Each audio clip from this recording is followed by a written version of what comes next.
السلام علیکم ورحمۃ اللہ وبرکاتہ۔ نحمده ونصلی علی رسولہ الکریم، اما بعد فاعوذ باللہ من الشیطان الرجیم، بسم اللہ الرحمن الرحیم، رب اشرح لی صدری ویسر لی امری واحلل عقدۃ من لسانی یفقہوا قولی۔ وَإِذَا سَأَلَكَ عِبَادِي عَنِّي فَإِنِّي قَرِيبٌ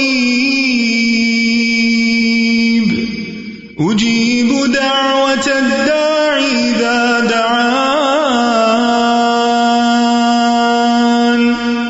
فَلْيَسْتَجِيبُوا لِي وَلْيُؤْمِنُوا بِي لَعَلَّهُمْ يَرْشُدُونَ۔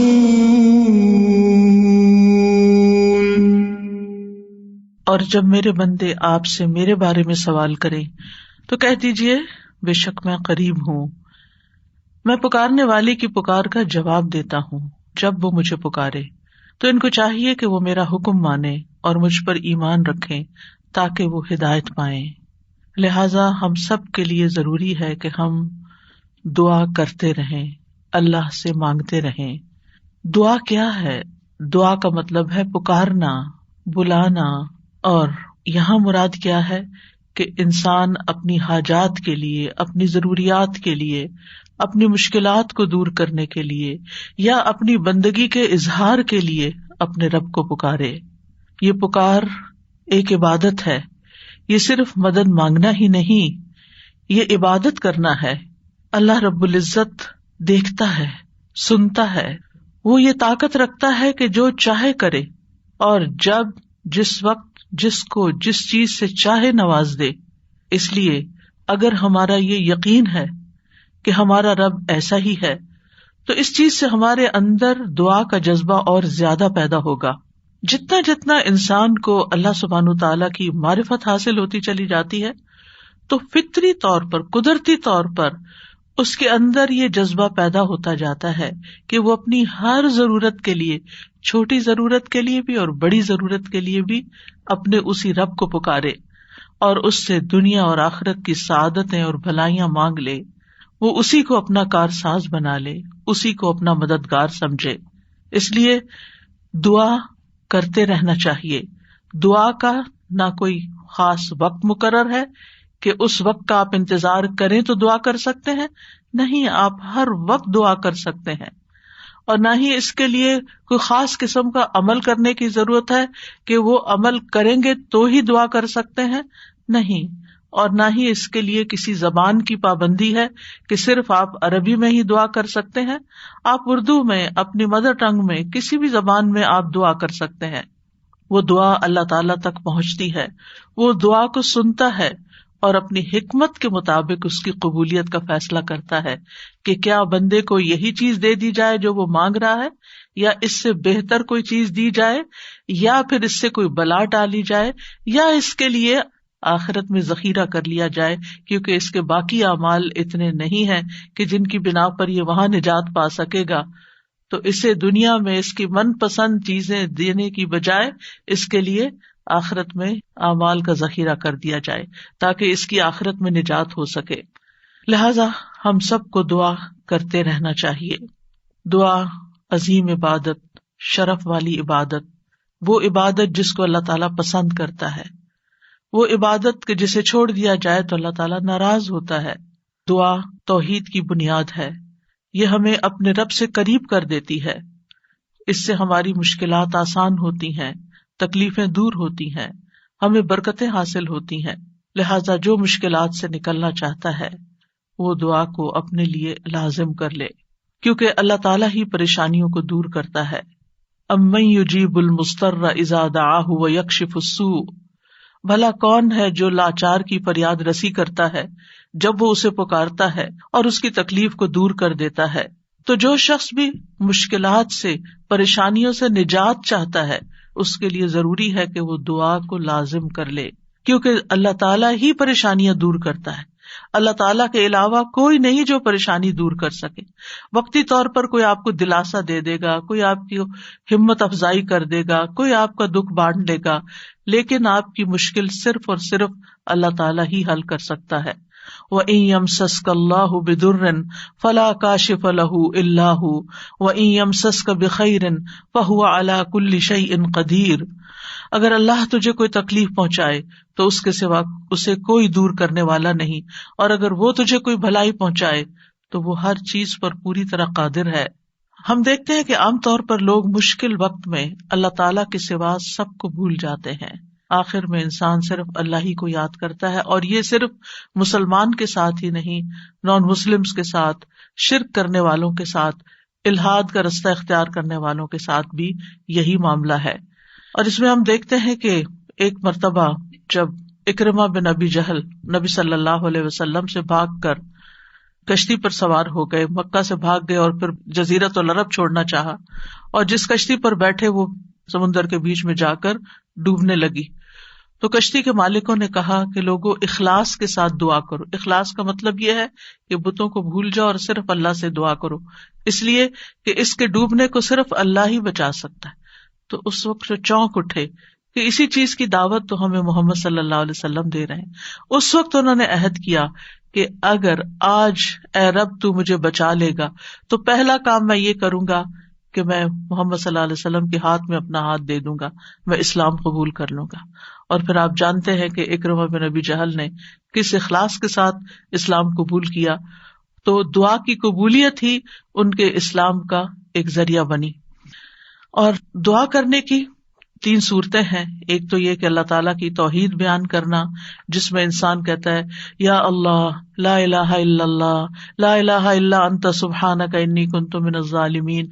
یہ دعا کا ایک طریقہ ہے. یہاں آپ صرف اللہ تعالیٰ کی توحید بیان کر رہے ہیں, اپنی کوتاہیوں کا اعتراف کر رہے ہیں. پھر اسی طرح آپ کہتے ہیں ربنا, اے ہمارے رب. یہاں بھی آپ اپنے رب کو رب کہہ کے پکار رہے ہیں, گویا اللہ تعالیٰ کی تعریف کر رہے ہیں. اور پھر دوسرا طریقہ یہ ہے کہ اللہ تعالیٰ سے انسان صرف بخشش کا سوال کرتا رہے اور رحمت کا سوال کرتا رہے, جیسے استغفر اللہ استغفر اللہ استغفر اللہ. کیونکہ اگر آپ کی بخشش ہو گئی تو آپ کے راستے میں جتنی بھی مشکلات ہیں وہ خود بخود حل ہونا شروع ہو جائیں گی.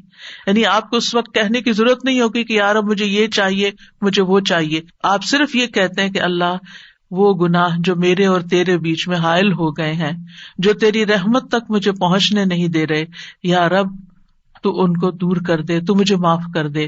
اور یہ چیز انسان کی مشکلات دور کرنے کا ذریعہ بن جاتی ہے اور اس کی حاجات پوری ہونے کا ذریعہ بن جاتی ہے, جو بھی اس کی زندگی میں کوئی حاجت اور ضرورت ہوتی ہے. اسی طرح کبھی آپ اللہ سے صرف رحمت کا سوال کر رہے ہوتے ہیں, یا حی یا قیوم برحمتک استغیث, صرف رحمت مانگ رہے ہوتے ہیں. کیونکہ اگر اللہ سبحانہ وتعالیٰ کی رحمت آ جائے تو ساری مشکلات ہی آسان ہو جائیں, پھر تو کوئی غم ہی نہ رہے, کوئی پریشانی ہی نہ رہے. اور تیسرا طریقہ ہے کہ انسان اللہ تعالیٰ سے اپنی دنیاوی حاجات مانگے یا آخرت کی ضروریات مانگے, جیسے اے اللہ مجھے مال دے, اے اللہ مجھے اولاد دے, اے اللہ مجھے گھر دے, اے اللہ مجھے گاڑی دے. اور صحابہ اتنی چھوٹی چھوٹی چیزیں میں مانگتے تھے, جیسے جوتی کا تسمہ اگر ٹوٹ گیا تو بھی اللہ سے مانگتے تھے. چھوٹی سے چھوٹی ضرورت سے لے کے بڑی سے بڑی ضرورت تک براہ راست اللہ تعالیٰ سے مانگی جا سکتی, اور اس میں کوئی عیب کی بات نہیں, کوئی گناہ کی بات نہیں. وہ آپ کا رب ہے, وہ سب سے زیادہ آپ کا خیر خواہ ہے, لہٰذا آپ اس سے نہیں مانگیں گے تو کس سے مانگیں گے؟ اور وہ جو سب کچھ دینے پہ قادر ہے اس سے نہیں مانگیں گے تو کس سے مانگیں گے؟ لہٰذا اس کو پکارتے رہنا چاہیے. تو نمبر 1 طریقہ صرف اللہ کی توحید بیان کرنا, اللہ کی تعریف کرتے رہنا. عرفہ کے دن کی سب سے بہترین دعا کیا ہے؟ لا الہ الا اللہ وحدہ لا شریک لہ لہ الملک ولہ الحمد وہو علی کل شیء قدیر. اس میں کیا مانگا آپ نے؟ کچھ بھی نہیں. آپ نے صرف اللہ کی توحید بیان کی ہے, لا الہ الا اللہ کہا ہے, وحدہ کہا ہے, لا شریک لہ کہا ہے, اپنے آپ کو اللہ کے لیے خالص کیا ہے. یہ دعا ہے. اور پھر دوسرا یہ کہ استغفار اور رحمت کی دعا. اور تیسرا کوئی بھی ضرورت جو ہو کسی بھی زبان میں کسی بھی چیز کی, روحانی جذباتی مادی، دنیا کی، آخرت کی کوئی بھی چیز وہ مانگتے چلے جائیں.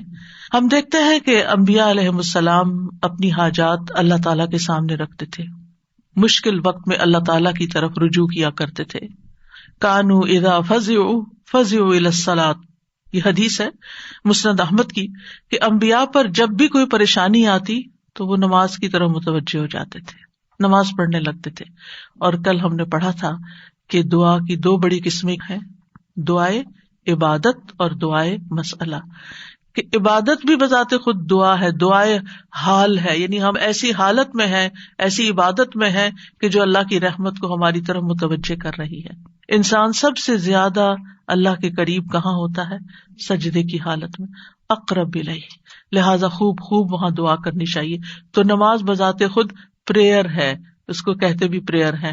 صلاۃ کا معنی بھی دعا ہے، تو وہ تو دعا کا مجموعہ ہے. اسی لیے وَاسْتَعِینُوا بِالصَّبْرِ وَالصَّلَاۃِ، جب انسان پر کوئی مشکل آئے تو فوراً نماز کی طرف جائے اور نماز پڑھ کر اللہ تعالیٰ سے دعا بھی کرے. اور بذات خود اگر نوافل پہ نوافل بھی پڑھ رہا ہے یا طویل قیام کر رہا ہے، طویل سجدہ کر رہا ہے، تو یہ بھی ایک طرح سے دعا یا عبادت ہی کی حالت میں ہے. انبیاء علیہم السلام کی دعائیں کیوں قبول ہوئی؟ ہم ایک کے بعد ایک پیغمبر کے بارے میں قرآن مجید میں پڑھتے ہیں اور ہر پیغمبر کی دعا کے بارے میں پڑھتے ہیں کہ وہ قبول ہو گئی. کیوں؟ انہم کانوا یسارعون فی الخیرات ویدعوننا رغبا ورہبا. دو کام تھے ان کے. ایک تو یہ کہ وہ نیکی کے کاموں میں بہت جلدی کرتے تھے، یسارعون فی الخیرات. تو دعاؤں کی قبولیت کے لیے کیا ہے؟ نیکیوں میں جلدی کریں، نیکیوں میں دوڑ لگائیں، نیکیوں میں آگے بڑھیں. وَيَدْعُونَنَا رَغَبًا وَرَهَبًا، اور وہ ہمیں پکارتے تھے رغبت کے ساتھ بھی اور رہبت کے ساتھ بھی، امید کے ساتھ بھی اور خوف کے ساتھ بھی. تو انسان کو اپنے رب کو امید اور خوف دونوں طریقوں سے پکارنا چاہیے. تو ہم دیکھتے ہیں کہ آدم علیہ السلام پر جب پریشانی آئی، شیطان کے کہنے میں وہ آ گئے اور پھر انہوں نے دعا کی، ربنا ظلمنا انفسنا وان لم تغفر لنا وترحمنا لنکونن من الخاسرین، کہ اے ہمارے رب، ہم نے اپنی جانوں پر ظلم کیا، اگر تو نے ہمیں نہ بخشا، ہم پر رحم نہ کیا، تو ضرور ہم خسارہ پانے والوں میں سے ہو جائیں گے. تو کیا ہوا؟ اللہ تعالیٰ نے دعا قبول کی. فتلقى آدم من ربه کلمات فتاب علیہ انہ هو التواب الرحیم. اللہ سبحانہ تعالیٰ نے آدم علیہ السلام کی توبہ قبول کر لی. نوح علیہ السلام کی قوم نے ان کے ساتھ بہت برا سلوک کیا.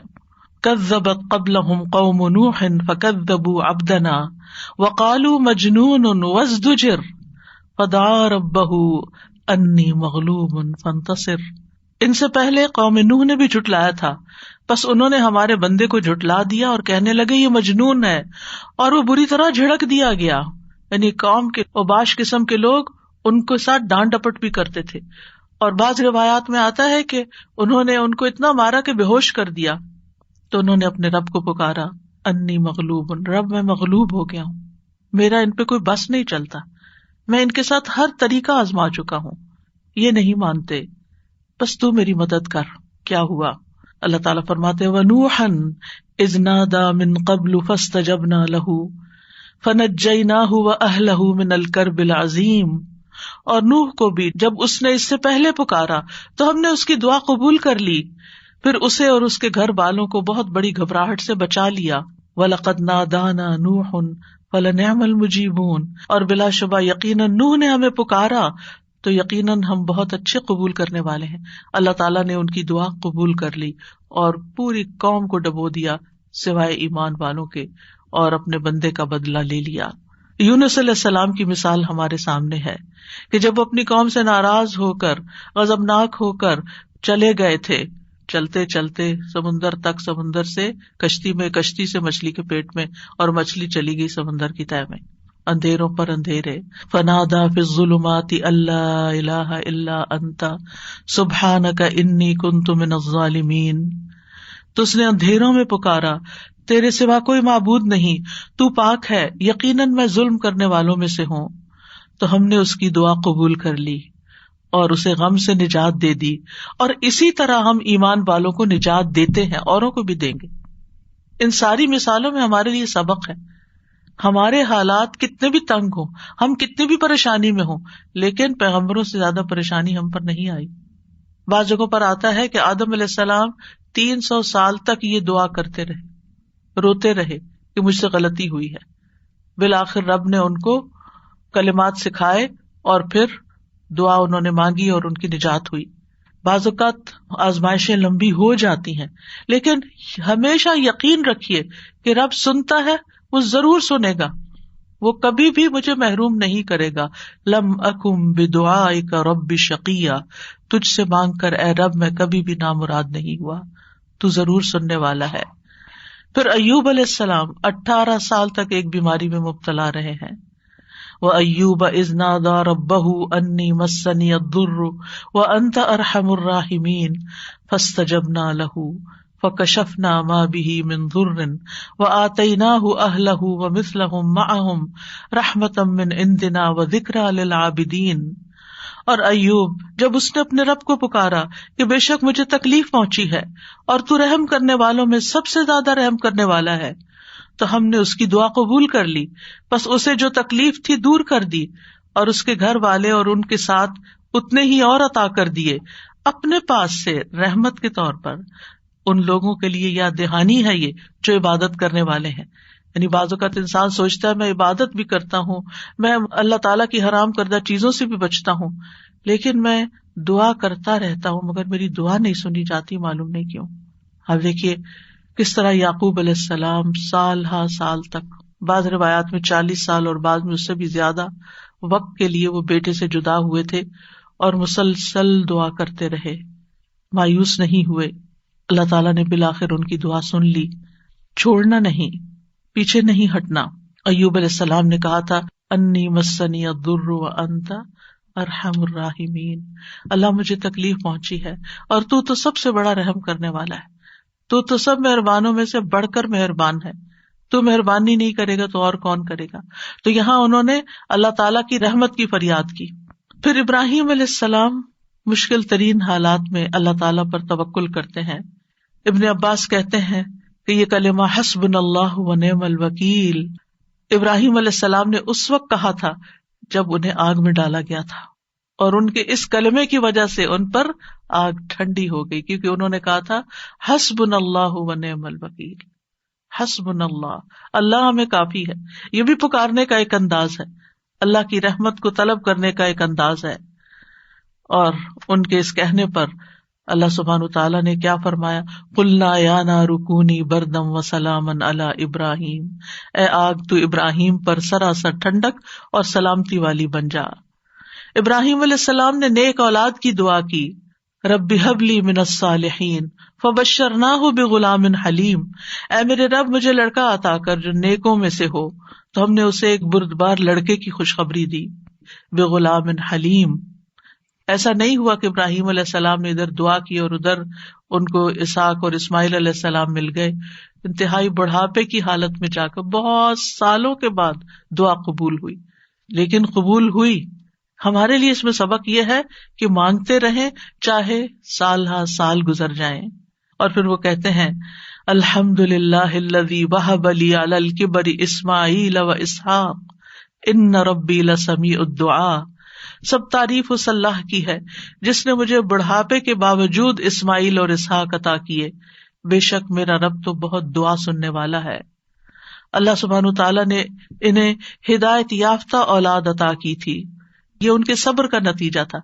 ان کی زندگی تو مشکل میں گزری، لیکن اس کا بدلہ اللہ نے ان کو کیا دیا کہ ایسی اولاد دی جو ہمیشہ کے لیے ان کے لیے ناموری کا سبب بنی. وَوَهَبْنَا لَهُ إِسْحَاقَ وَيَعْقُوبَ، صرف بیٹا نہیں، بیٹے کے بعد پوتے کی بھی خوشخبری دی. کلن ہدینا، ہر ایک کو ہم نے ہدایت دی. ونوحن ہدینا من قبل، نوح علیہ السلام کو اس سے پہلے ہم نے گائیڈ کیا.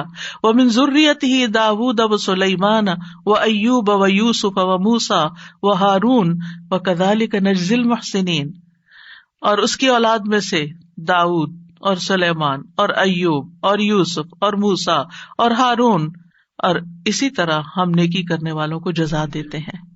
یعقوب علیہ السلام کا حال آپ کے سامنے ہے. انہوں نے اپنے غم اور دکھ کی فریاد لوگوں کے سامنے نہیں کی، لوگوں کو جا کر اپنے دل کا حال نہیں بتایا، کیا کہا؟ انما اشکو بثی وحزنی الی اللہ وأعلم من اللہ ما لا تعلمون. یعقوب علیہ السلام نے کہا بے شک میں اپنی بے قراری اور غم کی شکایت صرف اللہ سے کرتا ہوں. اللہ ہی میرے دل کا حال جانتا ہے کہ یہاں کیسی کیسی بے قراری ہے بچے کی جدائی میں، اور میں اللہ کی طرف سے وہ باتیں جانتا ہوں جو تم نہیں جانتے. بہت کچھ جاننے کے باوجود انہیں یہ نہیں پتا تھا کہ بیٹا مصر میں ہے. اللہ نے نہیں بتایا. وہ کہہ سکتے تھے نا اللہ تعالیٰ مجھے بتا دیں وہ کہاں ہے، آپ تو جانتے ہیں آپ مجھے بھی بتا دیں. لیکن اللہ سبحانہ تعالیٰ نے اس کا بھی ایک وقت رکھا تھا. اگر پیغمبروں کے لیے قبولیت کا ایک وقت ہے تو ہمارے لیے بھی دعاؤں کی قبولیت کا ایک وقت ہوتا ہے. قبولیت کا مطلب یہ نہیں ہوتا کہ بس منہ سے نکلتے ہی بات آپ کی فرمائش پوری ہو جائے. اور پھر آپ دیکھیے کہ کس طرح اللہ تعالیٰ نے ان کی دعا قبول کر لی. اور پھر ہم دیکھتے ہیں کہ یوسف علیہ السلام کی مثال، انہوں نے تو اپنے لیے ایک انوکھی ہی دعا مانگی. قال رب السجن احب الی، قید خانے میں جانے کی دعا کی تاکہ ان عورتوں کا قید اور مکر جو ہے وہ ان سے دور ہو جائے. فاستجاب له ربه فصرف عنه کیدہن، رب نے اس کی دعا قبول کر لی اور ان عورتوں کا مکر فریب حضرت یوسف سے ہٹا دیا. انہ هو السمیع العلیم، بے شک وہ خوب سننے والا خوب جاننے والا ہے. پھر موسیٰ علیہ السلام کی دعا، کس طرح وہ مدین پہنچتے ہیں تھکے ہارے کئی دن کے پیدل سفر کے بعد، جا کر ابھی بیٹھتے ہیں تو فوراً دیکھتے ہیں کہ کچھ لڑکیاں اپنا ریوڑ لے کے کھڑی ہیں، پانی نہیں پلا پا رہی. خود تھکے ہوئے ہیں، خود بھوکے بھی ہیں، پیاسے بھی ہیں، زخمی بھی ہیں، کچھ فیوچر کا نہیں پتا، لیکن کیا کرتے ہیں؟ سب سے پہلے اپنے رب کو پکارتے ہیں، رب انی لما انزلت الی من خیر فقیر. اور صرف دعا مانگ کے وہیں درخت کے نیچے بیٹھ نہیں جاتے، بلکہ اٹھ کے ان بچیوں کے پاس جاتے ہیں کہ یہ تمہارا کیا معاملہ ہے، اور ان کے سارے ریوڑ کو پانی پلاتے ہیں. اور آپ سوچئے کہ ایک شخص جو خود اتنا تھکا، وہ اپنے آپ کو وہاں رکھ کے دیکھیے. اگر ہم اتنا لمبا سفر کر کے آئیں اور ہم سے کوئی پانی مانگ بیٹھے، خود تو آفر کرنا دور کی بات، کوئی اور مانگ بیٹھے تو شاید ہم جھڑک ہی دیں کہ میں نے بھی تو اتنا ہی سفر کیا نہیں جتنا تم نے کیا. یہیں سے تو ہماری لڑائیاں فساد شروع ہوتے ہیں گھروں میں. لیکن نیکی کرنے والے انہم کانوا یسارعون فی الخیرات، نیکی کے کاموں میں بہت جلدی کرتے تھے، سستی نہیں کرتے تھے. ضرورت مند کو دیکھا، پہچان لیا، اٹھے، نیکی کی، اور ابھی واپس آ کے بیٹھے ہی تھے کہ اللہ سبحانہ تعالیٰ کی طرف سے ہر چیز کی بشارت آ گئی، اور وہ بچی واپس آئی اور پھر گھر لے کر گئی. کھانے پینے کا بھی انتظام ہو گیا، شادی کا بھی انتظام ہو گیا، ٹھکانے کا بھی انتظام ہو گیا، اور اچھی صالح نیک کمپنی کا بھی. جب آپ کسی اجنبی ملک میں جاتے ہیں تو آپ کو نہیں پتا ہوتا کہ آپ کو کیسے دوست ملیں گے، آپ کے نیبرز کون سے ہوں گے، آپ کا تعلق کن لوگوں سے ہوگا. لیکن یہ اللہ کی کتنی بڑی رحمت تھی کہ اللہ تعالیٰ نے انہیں ایک نیک صالح انسان کے ساتھ جوڑ دیا کہ اس کی بیٹی کی شادی حضرت موسیٰ علیہ السلام سے ہو گئی اور ان کے درمیان ایک رشتہ قائم ہو گیا. یہ بھی سراسر اللہ کی رحمت تھی. اللہ تعالیٰ نے ان کی دعا قبول کی. موسیٰ علیہ السلام نے ہر مشکل مرحلے میں اللہ تعالیٰ کو ہی پکارا. فرعون کے دربار میں جانے لگتے ہیں تو کیا پڑھتے ہیں؟ رب اشرح لی صدری ویسر لی امری واحلل عقدۃ من لسانی یفقہوا قولی واجعل لی وزیرا من اہلی ہارون اخی. رب اشرح لی کے علاوہ کہ جو کام کرنے جا رہا ہوں یا اللہ اس کے لیے میرا دل کھول دے، میرا کام آسان کر دے، میری زبان کی گرہ کھول دے، یعنی میرے بولنے میں سلاست ہو جائے، اور اس طرح کی کمیونیکیشن ہو کہ لوگ میری بات سمجھ جائیں، ان کو میری بات سمجھ آ جائے تاکہ وہ مقصد پورا ہو جائے، اور میرے گھر والوں میں سے ایک میرا مددگار بنا دے. اللہ تعالیٰ نے ہارون علیہ السلام کو نبی بنا کر ان کا مددگار بنا دیا. زکریا علیہ السلام کی مثال، مایوس نہیں ہے، سال ہر سال تک اولاد کی دعا کرتے، انتہائی بڑھاپے میں بھی. وَزَكَرِيَّا إِذْ نَادَىٰ رَبَّهُ رَبِّ لَا تَذَرْنِي فَرْدًا وَأَنْتَ خَيْرُ الْوَارِثِينَ. اور زکریا کو جب اس نے اپنے رب کو پکارا، اے میرے رب مجھے اکیلا نہ چھوڑ، اور تو سب وارثوں سے بہتر ہے، تو ہم نے اس کی دعا قبول کر لی. فاستجبنا له ووهبنا له یحییٰ، اور ہم نے اس کو یحییٰ عطا کیا. واصلحنا له زوجه، اور اس کی بیوی کو اس کے لیے درست کر دیا. یعنی بعض اوقات ہم سوچتے ہیں کہ انفرٹیلٹی کا پرابلم ہے، بچہ ہو ہی نہیں سکتا. اللہ تعالیٰ سب کچھ کر سکتا ہے، اللہ تعالیٰ وہ بھی ٹھیک کر سکتا ہے. کیونکہ ان اللہ علی کل شیء قدیر، اللہ تعالیٰ ہر چیز پر قدرت رکھتا ہے، اس لیے مایوسی کس بات کی؟ اللہ کے بندے کبھی بھی مایوس نہیں ہوتے. ہاں، مانگنے سے کبھی نہیں تھکتے، مانگتے رہتے ہیں کہ اللہ تعالیٰ سبب کے ساتھ بھی دیتا ہے اور بغیر سبب کے بھی دیتا ہے، اس کے لیے کیا مشکل ہے.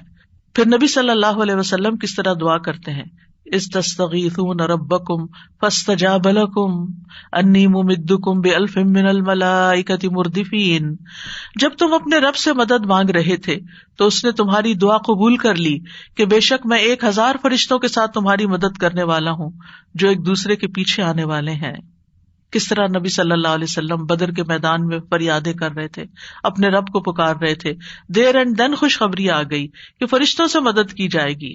انبیاء علیہ السلام کے علاوہ ہم دیکھتے ہیں کہ دیگر افراد بھی جنہوں نے اللہ تعالیٰ سے دعا کی، اللہ سبحانہ تعالیٰ نے ان کی دعا سن لی.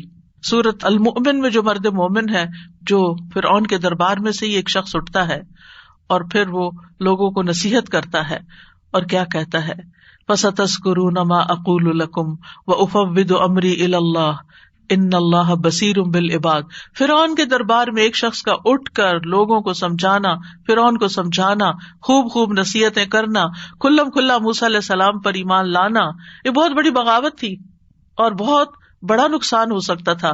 لیکن اس مرد مومن نے کیا کہا، اُفَوِّضُ أَمْرِي إِلَى اللَّهِ، میں اپنا معاملہ اللہ کے سپرد کرتا ہوں. کیا ہوا پھر، فَوَقَاهُ اللَّهُ سَيِّئَاتِ مَا مَكَرُوا وَحَاقَ بِآلِ فِرْعَوْنَ سُوءُ الْعَذَابِ. اللہ نے اسے ان کی بری چالوں سے بچا لیا جو انہوں نے تدبیریں کی تھی، ان سے نجات دی اور آل فرعون کو برے عذاب نے گھیر لیا. اللہ نے اپنے بندے کو بچا لیا اور پوری قوم کو ڈبو دیا. پھر اسی طرح کچھ واقعات احادیث میں آتے ہیں، جیسے غار والوں کا قصہ ہے، کس طرح اللہ سبحانہ تعالیٰ نے ان کی دعائیں سنی اور صرف دعاؤں کے نتیجے میں غار کے دروازے سے پتھر ہٹ گیا اور وہ باہر نکل آئے. پھر اسی طرح ایک اور بچے کا واقعہ ملتا ہے جسے بادشاہ نے جادوگر کے پاس جادو سیکھنے کے لیے بھیجا، تو اس نے جادو سیکھنے کی بجائے الٹا اللہ تعالی کی پہچان کا علم کسی سے حاصل کر لیا راستے میں. جب بادشاہ کو پتا چلا تو بہت ناراض ہوا اور غصے میں آ کر اس نے کہا کہ اس بچے کو فلاں پہاڑ پہ لے جاؤ اور اسے پہاڑ کی چوٹی سے گرا دو تاکہ یہ ہلاک ہو جائے، اور اگر یہ اپنے دین سے پھر جائے تو اسے چھوڑ دینا، انکار کرے تو نیچے پھینک دینا. بادشاہ کے جو ساتھی تھے وہ لڑکے کو پہاڑ کی چوٹی پر لے گئے. اس لڑکے نے ایک دعا مانگی، اللہم اکفنیہم بما شئت، اللہم اکفنیہم بما شئت، اے اللہ جس طرح تو چاہے تو مجھے ان کے مقابلے میں کافی ہو جا، ان کے مقابلے میں تو میرا ساتھ دے. تو کہتے ہیں پہاڑ پر ایسا زلزلہ آیا کہ جس سے اس کے سارے ساتھی جو لے کے گئے تھے وہ سارے گر گئے، وہ سب الٹے گرے اور وہ لڑکا چلتا ہوا بادشاہ کی طرف دوبارہ آ گیا. بادشاہ نے اس لڑکے سے پوچھا تیرے ساتھیوں کا کیا ہوا؟ لڑکے نے کہا اللہ مجھے ان سے کافی ہو گیا. بادشاہ نے پھر اس لڑکے کو اپنے ساتھیوں کے اور لوگوں کے حوالے کر کے کہا کہ اسے ایک چھوٹی سی کشتی میں بٹھاؤ اور سمندر کے بیچ میں جا کے کشتی الٹ دو، اس کو وہاں پھینک دو، اگر یہ اپنے دین سے پھر جائے تو چھوڑ دینا، انکار کرے پھینک کے آ جانا. بادشاہ کے ساتھی اس لڑکے کو لے کر گئے تو لڑکے نے پھر یہی دعا کی، اللہم اکفنیہم بما شئت، اے اللہ تو جس طرح چاہے مجھے ان سے کافی ہو جا. پھر وہ کشتی بادشاہ کے ساتھیوں سمیت الٹ گئی، سب غرق ہو گئے اور وہ لڑکا چلتا ہوا واپس بادشاہ کے پاس آ گیا. بادشاہ نے اس لڑکے سے کہا تیرے ساتھیوں کا کیا ہوا؟ کہنے لگا اللہ مجھے ان کے مقابلے کے لیے کافی ہو گیا. اور واقعی اللہ ہی کافی ہوتا ہے دشمن سے نبٹنے کے لیے. انسان کے اپنے پاس زور نہیں ہوتا، طاقت نہیں ہوتی، ہم کمزور ہوتے ہیں، لیکن اگر اللہ کی مدد آ جائے تو انسان ہر طرح کی مشکلات پہ قابو پا سکتا ہے. آسیہ علیہ السلام کی مثال ہمارے سامنے ہے کہ کس طرح انہوں نے فرعونیوں سے نجات کے لیے دعا مانگی اور کہا رب ابن لی عندک بیتا فی الجنہ ونجنی من فرعون وعملہ ونجنی من القوم الظالمین. اے میرے رب میرے لیے اپنے پاس جنت میں ایک گھر بنا دے اور مجھے فرعون سے اور اس کے عمل سے نجات دے اور مجھے ظالم قوم سے نجات دے. تو کیا ہوا؟ اللہ تعالیٰ نے ان کی دعا قبول کر لی. ابو ہریرہ کہتے ہیں کہ فرعون نے اپنی بیوی کے دونوں ہاتھوں اور دونوں پاؤں کے لیے 4 میخیں گاڑی، یعنی جیسے وصولی دیتے ہیں نا، تو ہر ہاتھ میں میخ گاڑی اور پاؤں میں بھی. جب وہ فرعونی ان سے جدا ہوتے تو فرشتے ان پہ سایہ کر لیتے. اس وقت انہوں نے یہ دعا کی بس اللہ تعالیٰ نے جنت میں ان کے گھر سے پردہ ہٹا کر ان کو گھر دکھا دیا، یہ گھر بن چکا ہے تمہارا، اس صبر کی بدولت جو انہوں نے اس تکلیف پر کیا اور اپنے ایمان کو بچایا۔ سارہ علیہ السلام نے کس طرح اس ظالم بادشاہ کے مقابلے میں مدد طلب کی۔ آپ جانتے ہیں کہ ابراہیم علیہ السلام نے حضرت سارہ کے ساتھ ہجرت کی تھی اور انہیں لے کر ایک شہر میں پہنچے، جو اس کا بادشاہ تھا وہ بہت ظالم تھا، اور جب اسے پتہ چلتا کہ کوئی مسافر ایسا ہے جس کے ساتھ بہت خوبصورت عورت ہے تو وہ اس سے زبردستی چھین لیتا تھا۔ اسے پتہ چلا کہ ابراہیم علیہ السلام اپنے ساتھ ایک ایسی عورت کو لائے ہیں جو عورتوں میں سب سے زیادہ خوبصورت ہے، تو انہوں نے ابراہیم علیہ السلام کو پیغام بھیجا کہ یہ تمہارے ساتھ کون ہے؟ تو انہوں نے کہا کہ یہ میری بہن ہے۔ پھر سارہ کے پاس گئے تو انہوں نے کہا میری بات کو جھٹلانا نہیں، کیونکہ میں نے ان کو بتایا کہ تم میری بہن ہو، اللہ کی قسم اس سرزمین میں میرے اور تمہارے علاوہ دوسرا کوئی مومن نہیں، یعنی ہم ایمان میں بہن بھائی ہیں۔ تو انہوں نے پھر سارہ کو اس ظالم کے پاس بھیج دیا۔ بادشاہ سارہ کی طرف بڑھنے لگا تو یعنی حضرت سارہ نے اٹھ کر وضو کیا، نماز پڑھنے لگی اور یہ دعا کی، اللہم ان کنت آمنت بک و برسولک و احسنت فرجی الا علی زوجی فلا تسلط علی الکافر۔ اے اللہ، اگر میں تجھ پر اور تیرے رسول پر ایمان لائی ہوں اور میں نے اپنی شرمگاہ کو اپنے شوہر کے سوا محفوظ رکھا ہے تو اس کافر کو میرے اوپر مسلط نہ ہونے دے۔ اس پر بادشاہ کا سانس گلے میں پھنس گیا اور گر کر ایڑیاں رگڑنے لگا، اور حضرت سارہ کو نجات مل گئی۔ نہ صرف ایک نجات ملی بلکہ ان کے ساتھ توفتاً حضرت ہاجر کو بھی ساتھ دیا گیا۔ خولہ بنت ثعلبہ کی مثال قرآن میں آپ کے سامنے ہے کہ کس طرح ان کے شوہر نے ان سے زہار کیا تو وہ پریشان ہو گئی اور نبی صلی اللہ علیہ وسلم کے پاس آئیں اور تکرار کرنے لگی کہ میرے مسئلے کا کوئی حل بتایا جائے۔ تو اس پر اللہ سبحانہ وتعالیٰ نے کیا آیات نازل کی، قد سمع اللہ قول التی تجادلک فی زوجہا وتشتکی الی اللہ واللہ یسمع تحاورکما۔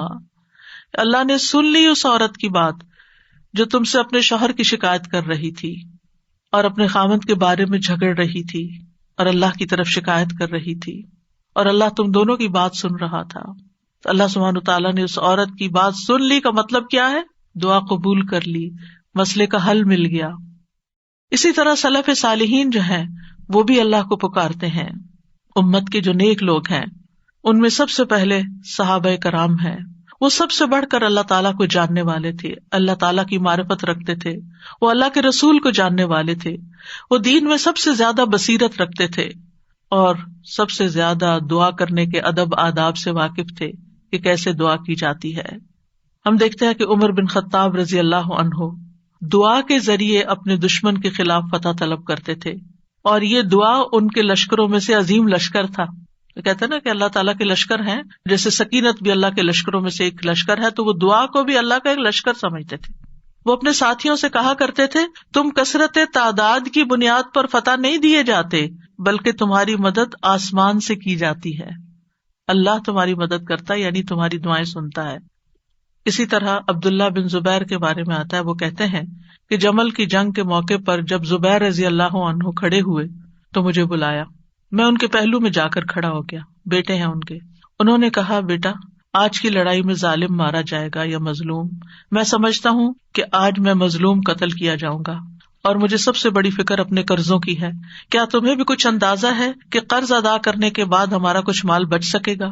پھر انہوں نے کہا، بیٹے ہمارا مال فروخت کر کے اس سے قرض ادا کر دینا۔ کہنے لگے، بیٹا اگر قرض ادا کرنے سے عاجز ہو جاؤ تو میرے مولا سے اس میں مدد چاہنا، کام نہ ہو تو اللہ سے مدد چاہنا۔ عبداللہ نے بیان کیا کہ اللہ کی قسم، ان کے بیٹے کہتے ہیں، اللہ کی قسم میں ان کی بات اس وقت نہ سمجھ سکا۔ میں نے پوچھا، اے میرے بابا، من مولا کا، آپ کا مولا کون ہے؟ قال اللہ، کہنے لگے اللہ۔ عبداللہ کہتے ہیں، اللہ کی قسم قرض ادا کرنے میں جب بھی دشواری پیش آئی میں نے اسی طرح دعا کی، یا مولا زبیر، ہے زبیر کے مولا، اقض عنہ دینہ، آپ ان کی طرف سے قرض ادا کر دیجیے، اس کا بندوبست کر دیجیے، اور ادائیگی کی کوئی نہ کوئی صورت پیدا ہو جاتی تھی، دعا قبول ہو جاتی۔ سفیان ثوری کہا کرتے تھے، اے وہ ذات جس کو اپنے تمام بندوں میں سے وہ انسان سب سے زیادہ محبوب ہے جو اس سے مانگے تو کثرت سے مانگے، یعنی اللہ تعالیٰ کو وہ شخص زیادہ پیارا ہے جو زیادہ دعائیں کرتا ہے۔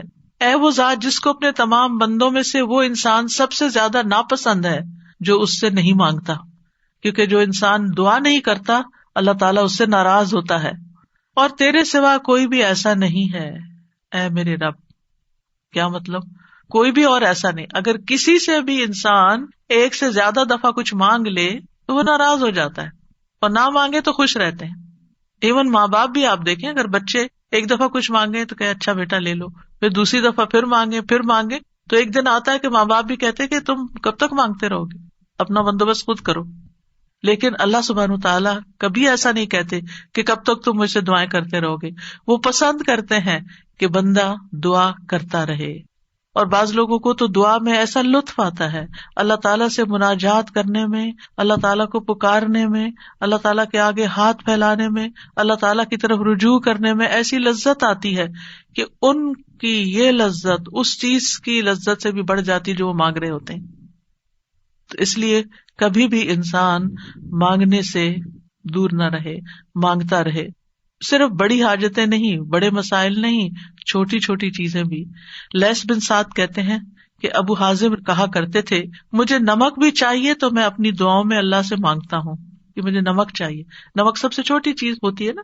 اور پھر اسی طرح بعض سلف صالحین اپنی نمازوں میں اللہ تعالیٰ سے اپنی تمام ضروریات مانگتے تھے, یعنی چھوٹی بڑی سب, یہاں تک کہ آٹے میں ڈالا جانے والا نمک, بکری کا چارہ, گھاس بھی اللہ سے مانگتے تھے. چھوٹی چھوٹی چیزیں بھی ایک تعلق کو ظاہر کرتا ہے نا یہ, اور اس بات کے یقین کو ظاہر کرتا ہے کہ وہی دیتا ہے. یہ چھوٹی چیزیں بھی وہی دیتا ہے, اگرچہ اسباب ہے دنیا میں لیکن اصل میں پیچھے اسی کا ہاتھ ہے. حضرت عائشہ کہا کرتی تھی, سب کچھ اللہ سے مانگو, یہاں تک کہ جوتے کا تسمہ بھی اللہ سے مانگو, کیونکہ اگر اللہ میسر نہ کرے تو وہ کبھی میسر نہ ہو. اللہ نہ دے تو کبھی نہیں ملتا, چاہے چھوٹی سی چیز ہی کیوں نہ ہو. یاد رکھیے دعا کی قبولیت کے کچھ درجات ہیں, یعنی ہم سب مانگتے ہیں, پیغمبروں نے مانگا, ابھی تک ہم نے دیکھا کہ سب مانگ رہے ہیں اور دعائیں قبول بھی ہو رہی ہیں. تو اس کے کچھ درجات ہیں, لیولز ہیں. رسول اللہ صلی اللہ علیہ وسلم نے فرمایا, اگر کوئی شخص اللہ سے دعا کرتا ہے تو اس کی دعا ضرور قبول ہوتی ہے, اس کی دعا ضرور قبول ہو جاتی ہے, خواہ دنیا میں اسے وہ چیز دے دی جائے, یعنی جو مانگ رہا ہے وہ یہیں مل جائے, یا اس کے لیے آخرت میں ذخیرہ بنا دیا جائے, یا پھر اس دعا کے بقدر اس کے گناہوں کا کفارہ ادا ہو جاتا ہے, بشرطے کہ اس کی دعا کسی گناہ یا قطع رحمی کے لیے نہ ہو اور وہ جلدی نہ کرے. تو 3 چیزیں ہو گئی, یا وہی چیز مل گئی جو مانگی, یا پھر آخرت کے لیے جمع ہو گئی کہ وہاں بدلہ ملے گا, یا پھر دنیا میں کیے جانے والے گناہوں کا کفارہ ہو گیا. بعض اوقات انسان اللہ کی نافرمانی کے کچھ کام کر رہا ہوتا ہے, مثلاً نماز کے لیے صبح وقت پہ نہ اٹھنا. کچھ لوگ روٹین میں ریگولرلی دیر سے فجر پڑھتے ہیں, رات کو دیر سے سوتے ہیں, صبح دیر سے اٹھتے ہیں. اگر ان کو سمجھایا جائے تو وہ کہتے ہیں ہم پڑھ تو لیتے ہیں نا, جب اٹھتے ہیں پڑھ لیتے ہیں. بھائی کبھی کبھار تو ایسا ہو جائے, لیکن روز کا یہ اگر کام ہو جائے تو یہ کوئی معمولی چیز ہے؟ یہ اللہ کی نافرمانی ہے. اور ایسی اور بھی چیزیں ہو سکتی ہیں زندگی میں جو ہم اللہ کے حکم کی نافرمانی کر رہے ہوتے ہیں. آپ کو یاد ہوگا کہ جب میں نے رمضان کا لیکچر دیا تو اس میں سب سے پہلے یا ایھا الذین آمنوا پہ بات ہوئی تھی. یا ایھا الذین آمنوا, اے لوگو جو ایمان لائے, تم پہ روزے فرض کر دیے, یعنی روزے رکھو. اور کتنے ہی اللہ تعالیٰ کے احکامات ایسے ہیں جو اللہ تعالیٰ مومنوں سے ان کو فلفل کرنے کے لیے کہتا ہے, لیکن کیا ہم وہ سارے فلفل کر رہے ہیں؟ اگر ہماری کوئی بات نہ مانے تو ہم کتنے ناراض ہوتے ہیں. کوئی بچہ ہماری بات نہ سنے, مثلا شور کر رہا ہے, ہم کہتے چپ ہو جاؤ, نہیں چپ ہوتا. پھر آپ کہتے دیکھو چپ ہو جاؤ, شور نہیں کرو, دیکھو بھائی کو نہیں مارو. 1 دفعہ 2 دفعہ 3 دفعہ, پھر اٹھ کے کیا کرتے ہیں؟ پھر لگانی پڑتی ہے نا. کیوں لگانی پڑتی ہے؟ تاکہ فساد ختم ہو, لڑائی ختم ہو. ویسے نہیں وہ مان رہا, ہمارا بھی یہی حال ہے. اللہ تعالیٰ ہمیں ڈھیل دیے رکھتے ہیں, یہ غلط کام نہیں کرو, مختلف چانسز ملتے رہتے ہیں, نہیں چھوڑتے. پھر اللہ تعالیٰ کسی مشکل میں ڈال دیتے ہیں, اب بندے بنو گے تم, اب آؤ گے میری طرف. پھر بندہ اللہ کی طرف رجوع کرتا ہے, پھر توبہ کرتا ہے, پھر معافیاں مانگتا ہے, پھر دعائیں کرتا ہے, پھر اللہ سبحانہ وتعالیٰ اس کی دعا سن لیتا ہے اور اس کے پچھلے گناہ معاف ہو چکے ہوتے ہیں. جب تک دعائیں کرتا رہتا ہے, وہ عبادت کی حالت میں ہوتا ہے نا, تو اس عبادت سے ان الحسنات یذھبن السیئات, گناہ جب معاف ہو جاتے ہیں بندہ نکھر کے ٹھیک ہو جاتا ہے, پھر اس کی دنیا کی مشکل آسان ہو جاتی ہے اور آخرت میں بھی اس کی صفائی ہو چکی ہوتی ہے, گناہ کم ہو چکے ہوتے ہیں. ہمیں سمجھ نہیں آ رہی ہوتی کہ یہ ہمارے ساتھ کیا ہو رہا ہے, ہماری دعا کیوں نہیں قبول ہو رہی, لیکن وہ قبول ہو رہی ہوتی ہے, وہ کہیں اور کام کر رہی ہے. وہ کسی اور طریقے سے قبول ہو رہی ہے، وہ گناہوں کی معافی کا ذریعہ بن رہی ہے. اسی لیے دعا کا ایک طریقہ کیا ہے؟ صرف استغفار کرنا. جیسے نوح علیہ السلام نے کہا تھا فَقُلْتُ اسْتَغْفِرُوا رَبَّكُمْ إِنَّهُ كَانَ غَفَّارًا يُرْسِلِ السَّمَاءَ عَلَيْكُمْ مِدْرَارًا. قحط سالی ہو گئی، بارشیں رک گئی، استغفار کرو، بارشیں برسنے لگیں گی. تمہارے گناہوں کی وجہ سے رکی تھی، توبہ کر لو، پھر حالات اچھے ہو جائیں گے. سارے مل کے توبہ کرو، پوری قوم توبہ کرے. اسی لیے وہ صلاۃ الاستسقاء پڑھی جاتی ہے، سب مل کے دعا کرتے ہیں اللہ تعالیٰ سے. تو نبی صلی اللہ علیہ وسلم نے فرمایا بشرطے کہ اس کی دعا کسی گناہ یا قطع رحمی کے لیے نہ ہو اور وہ جلدی نہ کرے. صحابہ نے عرض کیا یا رسول اللہ جلدی سے کیا مراد ہے؟ آپ نے فرمایا یہ کہے کہ میں نے اللہ سے دعا کی لیکن اس نے قبول نہیں کی. یہ نہ کہے کبھی. بعض اوقات کوئی شخص اپنا مسئلہ بتاتا ہے نا اور اس کو حل یہ بتایا جاتا ہے دعا کرو، تو کہتے ہیں دعا تو بہت کی ہے بھائی، پھر اور کیا کرنا ہے؟ پھر بھی دعا ہی کرنی ہے، ابھی اور بھی کرنی ہے، ابھی کاؤنٹ پورا نہیں ہوا، ابھی ٹائم پورا نہیں ہوا. جب تک وہ ٹائم نہیں آتا تمہیں مانگتے چلے جانا ہے، مانگتے رہو، اسی میں فائدہ ہے. تمہیں نہیں پتا تمہارے لیے کتنا بڑا اجر اکٹھا ہو رہا ہے. اگر آج وہ قبول ہوگی نا تم پھر مستی میں آ جاؤ، کیونکہ اللہ تعالیٰ کو زیادہ پتا ہے نا کہ اس بندے کو اگر میں نے یہ چیز دے دی اس کی تو آخرت خراب ہو جائے گی. آپ کو نہیں پتا ہوتا کہ آپ اگر اپنے بچے کو اس ایج میں گاڑی لے دیں گے تو وہ کیا کرے گا، اس ایج میں فلاں چیز دے دیں گے تو کیا کرے گا. حالانکہ آپ افورڈ کر سکتے ہیں، آپ اس کو دے سکتے ہیں، لیکن کیوں نہیں کوئی چیز دیتے اس وقت جب وہ مانگ رہا ہوتا ہے، آپ کی منتیں کر رہا ہوتا ہے، دائیں بائیں آگے پیچھے دن رات آپ کے پیچھے بچے پڑ جاتے ہیں. مجھے یاد ہے کہ میرے ایک بچے کو جب فون چاہیے تھا تو پیچھا ہی نہیں چھوڑتا تھا، دن رات میرے پیچھے. تو میں نہیں دینا چاہتی تھی کہ ابھی وہ ایج نہیں میچورٹی کی کہ جس میں فون دیا جائے. تو کیا میں ظالم تھی؟ نہیں، اسی کی خاطر، اسی پر مہربانی اور اسی کے فائدے کی خاطر نہیں دینا چاہتی تھی. یہ تو ہم انسان ہیں کم عقل، چھوٹی سی عقل میں تھوڑی سی بات سمجھ جاتے ہیں کہ ابھی یہ چیز نہیں دینی. اسی طرح آپ کے گھر میں مثلاً کوئی شوگر کا پیشنٹ ہے، اس کا من پسند کھانا رکھا ہوا ہے لیکن آپ اس کو نہیں دیتے. کیوں نہیں دیتے؟ ایسا نہیں ہے کہ وہ ہے نہیں کھانا، سب کچھ ہے، لیکن اس لیے نہیں دیتے کہ وہ کھا کر بیمار ہوگا اور بیمار ہوگا، سخت نقصان ہو سکتا ہے. نہیں دینا. تو کیا اللہ تعالیٰ کو نہیں پتا کہ جو کچھ ہم مانگ رہے ہیں وہ ابھی ہمیں اس کو دینا ہے یا نہیں دینا، ابھی یہ کام ہو جانا چاہیے یا نہیں ہو جانا چاہیے؟ اس کو ہم سے زیادہ پتا ہے. وَلِلَّهِ الْمَثَلُ الْأَعْلَى. اس لیے کوئی بھی اگر دعا قبول نہیں ہوتی کوئی بات نہیں، موقع غنیمت جانے اللہ سے قریب ہونے کا، قریب تر ہوتے جانے کا. اسی میں خیر ہے، اسی میں بھلائی ہے. قَدْ جَعَلَ اللَّهُ لِكُلِّ شَيْءٍ قَدْرًا. اللہ نے ہر چیز کا ایک اندازہ رکھا ہے، وقت رکھا ہے، ایک ٹائم ہے، اس پر ہو جائے گا. اب یہ جو 3 ہے قبولیت کے راستے، ان میں سے سب سے پہلا کہ کبھی اللہ تعالیٰ وہ چیز دے دیتا ہے جو ہم مانگتے ہیں. مثلاً ابراہیم علیہ السلام نے نیک بیٹا مانگا تھا، ربی حبلی من الصالحین. انہوں نے صرف بیٹا نہیں مانگا، کہا ربی حبلی من الصالحین، اللہ مجھے نیک بیٹا دے. کتنے عقل مند تھے نا. ہم جب کوئی چیز مانگتے ہیں تو بس کہتے ہیں کچھ مل جائے، بس جو بھی مل جائے لے لیں گے. نہیں، کوالٹی والی چیز مانگے، اللہ سب کچھ دے سکتا ہے. تو اللہ تعالیٰ نے کیا کیا، فبشرناہ بغلام حلیم. تو ہم نے اسے ایک بہت بردبار لڑکے کی، بہت ٹالرنٹ، بہت ہمبل، بہت اچھے اخلاق والے بچے کی خوشخبری دی. آپ دیکھیں کہ ہم حلم اور برداشت کو نیکی نہیں عام طور پہ سمجھتے کہ یہ بھی کوئی نیکی، حالانکہ یہ نیکیوں کی بنیاد بن جاتی. جس بندے کے اندر ٹالرنس ہوتی ہے، وہ دوسرے کی بات سن کے برداشت کر جاتا ہے، وہ وار سہ جاتا ہے، وہ شوق برداشت کر لیتا ہے. تو کتنی بڑی کوالٹی، کتنی بڑی خوبی کہ کوئی آپ کو اوفینڈ کر رہا ہے اور آپ اوفینڈ نہ ہو، اور اگر ہوں بھی تو آپ برداشت کر جائیں اور اپنے منہ سے کچھ نہ بولیں، ایک کان سے سونے دوسرے سے نکال دیں اور اس کو دل پر نہ لیں.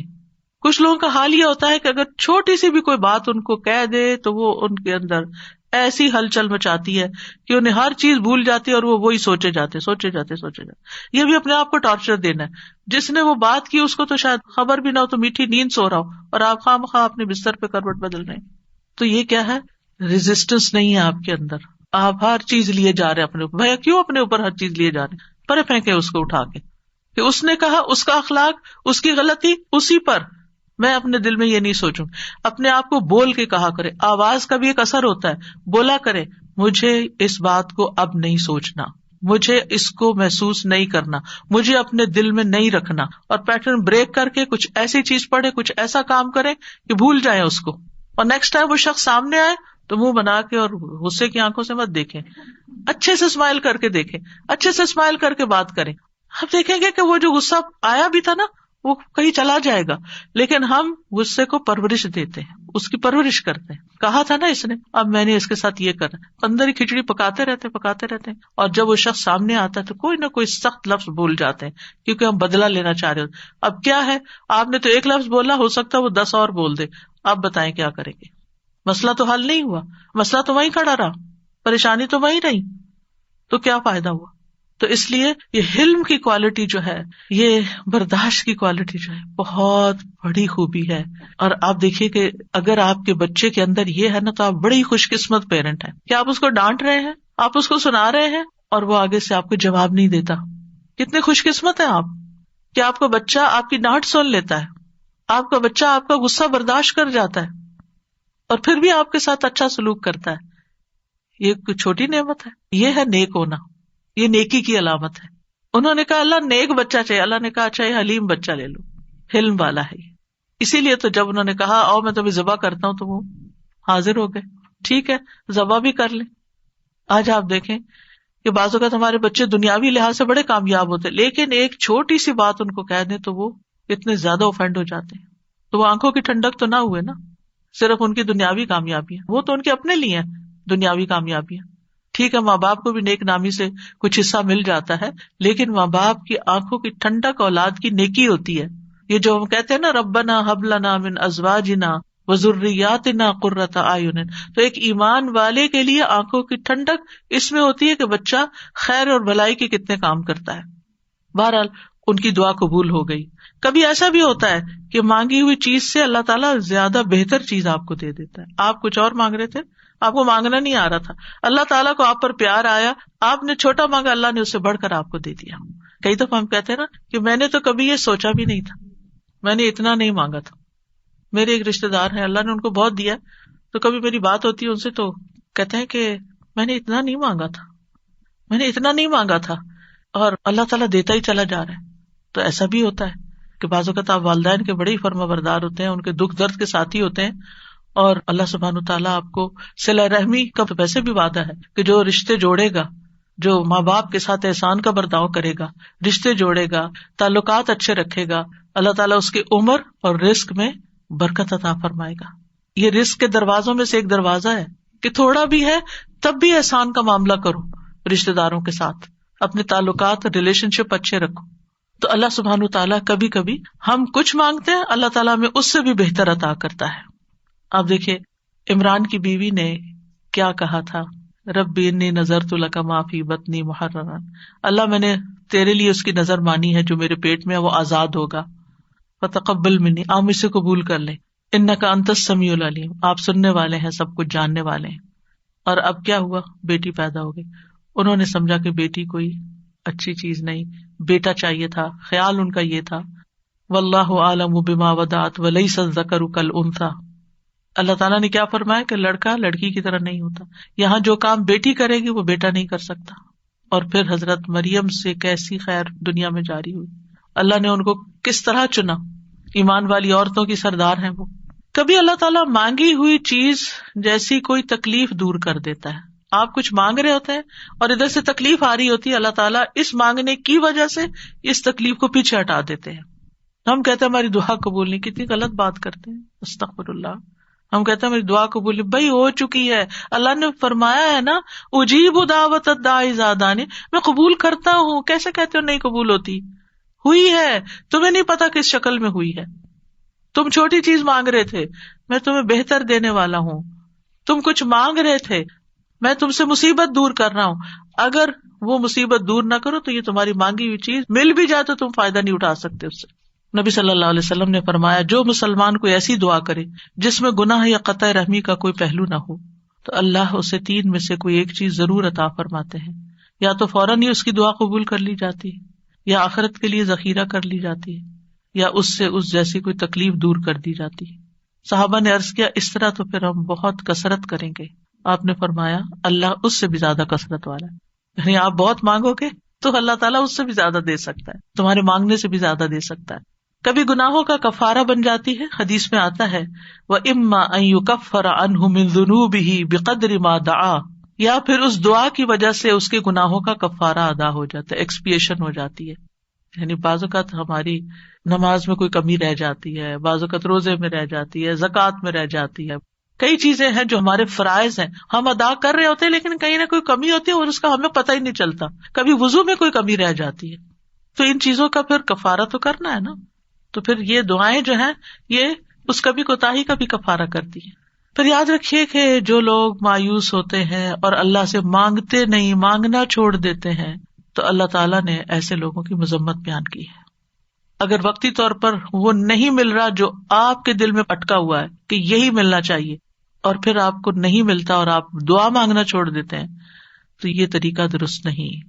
وقال ربکم ادعونی استجب لکم، تمہارا رب فرماتا ہے مجھ سے دعا کرو میں تمہاری دعا قبول کروں گا.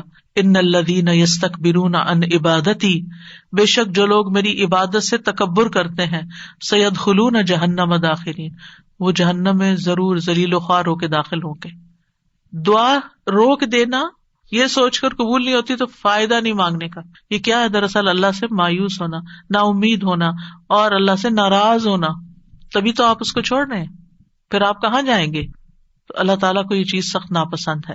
امام شوکانی رحمہ اللہ اس آیت کے بارے میں کہتے ہیں یہ آیت کریمہ اس بات پر دلالت کرتی ہے کہ دعا عبادت کا حصہ ہے، پس اللہ سبحانہ تعالیٰ نے اپنے بندوں کو حکم دیا ہے کہ وہ اس سے دعا مانگیں. یعنی دعا مانگنے کا حکم اللہ تعالیٰ نے دیا ہے.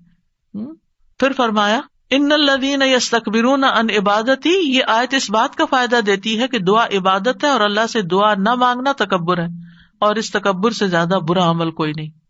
یعنی وہ جب منافقین سے کہا جاتا تھا نا کہ تم رسول کے پاس آؤ اور استغفار کرو، تو وہ سر جھٹک دیتے تھے، ہم نہیں جاتے، ہم نہیں کرتے. آج بھی آپ دیکھیں کہ بعض اوقات کسی کو نیکی کی کوئی بات کہی جاتی کہ یہ صدقہ کر لو، یہ نیکی کر لو، تو وہ سر جھٹک کے چلے جاتے، اور نہیں تمہارے پاس کچھ کہنے کو، ہر وقت یہی نصیحت ہے. تو انسان کی اس میں سب سے زیادہ محرومی ہے کہ انسان دعا چھوڑ دے، اس ہستی سے مانگنا چھوڑ دے جو اس کا خالق ہے، اس کا مالک ہے، اس کا رازق ہے، اس کو زندگی دینے والا ہے، اس کی موت بھی اس کے ہاتھ میں ہے، ثواب اور سزا دینے والا ہے. تو تکبر جو ہے انتہائی ناسمجھی کی چیز ہے اور نعمتوں کی ناشکری ہے. فرعون کیوں ڈوبا تھا؟ فرعون کیوں غرق ہوا؟ تکبر کی وجہ سے. قارون کو کیا مشکل ہوئی؟ قارون کیوں زمین میں دھنسا؟ فرعون پانی میں ڈوبا اور قارون زمین میں دھنسا. ایک خشکی میں ڈوبا اور ایک سمندر میں، دونوں کا مسئلہ ایک ہی تھا، اور وہ تھا تکبر، پرائڈ، غرور. تو مشکل وقت میں اللہ کو نہ پکارنا دلوں کی سختی کی علامت ہے.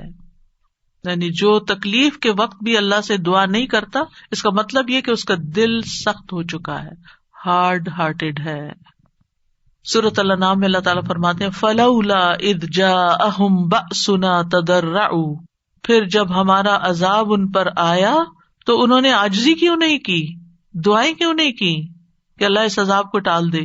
ولکن قست قلوبہم، لیکن ان کے دل سخت ہو گئے تھے. وزین لہم الشیطان ما کانوا یعملون، اور شیطان نے ان کے لیے وہ سب خوشنما بنا دیا تھا جو وہ کیا کرتے تھے. ان کے اپنے عمل جو کہ obviously اللہ تعالیٰ کی ناراضگی کے تھے، وہ انہیں بڑے اچھے لگتے تھے اور سمجھتے تھے ہم بالکل ٹھیک کر رہے ہیں، ہم ٹھیک جا رہے ہیں. انسانوں میں سب سے زیادہ عبادت گزار کون تھا؟ اللہ کے رسول صلی اللہ علیہ وسلم. لیکن سب سے زیادہ ہمبلنس اور سب سے زیادہ دعائیں بھی آپ نے مانگی.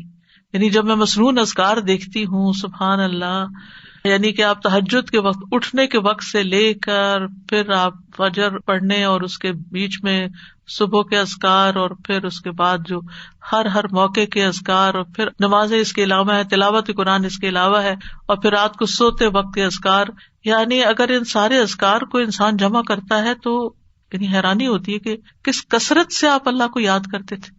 اور یہ ہمبلنس کی علامت ہے. حالانکہ آپ سب سے زیادہ عبادت گزار تھے، پھر بھی سب سے زیادہ دعائیں کرتے تھے، اللہ سے مانگتے رہتے تھے. اور لوگوں میں سب سے زیادہ بے بس وہ ہے جو دعا مانگنے سے بے بس ہے، جو دعا نہیں مانگتا. یاد رکھیے اللہ تعالیٰ سے مایوس ہونا کبیرہ گناہ ہے. ابن عباس کہتے ہیں ایک آدمی نے کہا اے اللہ کے رسول کبیرہ گناہ کون کون سے ہیں, بڑے بڑے گناہ کون سے ہیں؟ آپ نے فرمایا اللہ کے ساتھ شرک کرنا, اللہ کے رزق سے مایوس ہو جانا اور اللہ کی رحمت سے مایوس ہونا. کبھی بھی مایوس نہیں ہونا چاہیے. پھر ایک اور بات اس سلسلے میں یہ یاد رکھی جائے کہ جہاں ہمیں اللہ سے مانگنا چاہیے وہاں ہمیں غیر اللہ سے نہیں مانگنا چاہیے, کیونکہ اللہ کے سوا سب سہارے کمزور ہیں. اب دیکھیں قرآن مجید میں صحابہ نے جتنے بھی چیزوں کے بارے میں پوچھا اس کے بارے میں آتا ہے یسألونک, وہ آپ سے سوال کرتے ہیں, وہ سوال کرتے ہیں. لیکن جب دعا کے بارے میں پوچھا تو اللہ تعالیٰ نے کیا فرمایا, وَإِذَا سَأَلَكَ عِبَادِي عَنِّي, میرے بندے جب آپ سے سوال کرتے ہیں. سوال کا انداز کتنا اچھا لگا, اللہ تعالیٰ کو کتنا پسند آیا کہ سوال کرنے والوں کو میرے بندے کہا, اپنے بندے کہا. اس سے آپ اندازہ لگائیے دعا کی اہمیت کا. تو اللہ تعالیٰ نے یہ نہیں کہا قل یا فقل انی قریب, فرمایا انی قریب, وَإِذَا سَأَلَكَ عِبَادِي عَنِّي فَإِنِّي قَرِيب, بس انہیں بتا دو کہ میں قریب ہی ہوں. گویا بندے اور اللہ کے بیچ میں کوئی واسطہ وسیلہ نہیں, کوئی اور نہیں, بس بندہ اور اللہ. ہم بیچ میں اوروں کو لے آتے ہیں. ہمارے معاشرے میں کتنا عام ہے کہ کوئی کسی پیر کو لے آتا ہے اور کوئی کسی بزرگ کو لے آتا ہے, اور دور جاہلیت میں فرشتوں کو اور بتوں کو اور معلوم نہیں کس کس کو. ما نعبدہم الا لیقربونا الی اللہ زلفیٰ. مانگیں اللہ سے, غیر اللہ کی طرف نہیں جائیں. غیر اللہ کے سہارے سب کمزور ہیں. مثل الذین اتخذوا من دون اللہ اولیاء کمثل العنکبوت اتخذت بیتا وان اوہن البیوت لبیت العنکبوت لو کانوا یعلمون. ان لوگوں کی مثال جنہوں نے اللہ کے سوا اور مددگار بنا رکھے ہیں, مکڑی کی مثال جیسی ہے جس نے گھر بنایا, حالانکہ بے شک سب گھروں میں سے کمزور گھر مکڑی کا ہے اگر وہ جانتے ہوتے. غیر اللہ تو ایک مکھی بھی پیدا نہیں کر سکتے. غیر اللہ کو پکارنا سب سے بڑی گمراہی ہے. وَمَنْ أَضَلُّ مِمَّنْ يَدْعُو مِن دُونِ اللَّهِ مَن لَّا يَسْتَجِيبُ لَهُ إِلَىٰ يَوْمِ الْقِيَامَةِ وَهُمْ عَن دُعَائِهِمْ غَافِلُونَ. اور اس سے بڑھ کر کون گمراہ ہے جو اللہ کے سوا انہیں پکارتا ہے جو قیامت تک اس کی دعا قبول نہیں کریں گے, یعنی قبروں میں سوئے ہوئے یا فرشتے یا جن یا کوئی اور مخلوق, کسی سے بھی نہیں, اور وہ ان کے پکارنے سے بے خبر ہیں. اور جب سب لوگ اکٹھے کیے جائیں گے تو وہ ان کے دشمن بن جائیں گے, یعنی غیر اللہ وہ دشمن بن جائیں گے اور ان کی عبادت سے منکر ہوں گے. کیوں نہیں پکارنا چاہیے غیر اللہ کو؟ کیونکہ اللہ کے سوا کوئی کسی چیز کا مالک نہیں ہے. وہ دعا قبول کرنے کی استطاعت نہیں رکھتے. پہلی بات یہ کہ وہ سنتے بھی نہیں ہے, قبر میں نہیں سنتے. وہ جب وہ سنتے نہیں ہے تو پھر آپ کی بات کا جواب بھی نہیں دیتے, اور آپ کی ضرورت کہاں سے پوری کریں گے, یا آپ کے لیے وسیلہ کہاں سے بنیں گے, مدد کرنے کی طاقت بھی نہیں رکھتے. سورۃ الاعراف میں آتا ہے والذین تدعون من دونہ لا یستطیعون نصرکم ولا انفسہم ینصرون. تم جنہیں اللہ کو چھوڑ کر پکارتے ہو نہ وہ تمہاری مدد کر سکتے ہیں اور نہ خود اپنی مدد ہی کے قابل ہے. نہ وہ نفع دے سکتے ہیں نہ نقصان دور کر سکتے ہیں, نہ تکلیف کو ہٹا سکتے ہیں نہ اس کو بدل سکتے ہیں.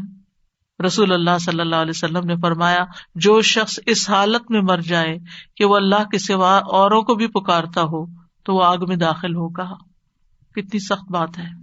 کیسے لوگ کہتے ہیں یا علی, یا پیر عبد القادر جیلانی, اور یا پتہ نہیں کون کون. نہیں, اللہ کے سوا کسی کو نہیں پکارنا. تو بہرحال ہم سب کو اللہ ہی کی طرف رجوع کرنا ہے اور اللہ ہی سے دعا کرنا ہے.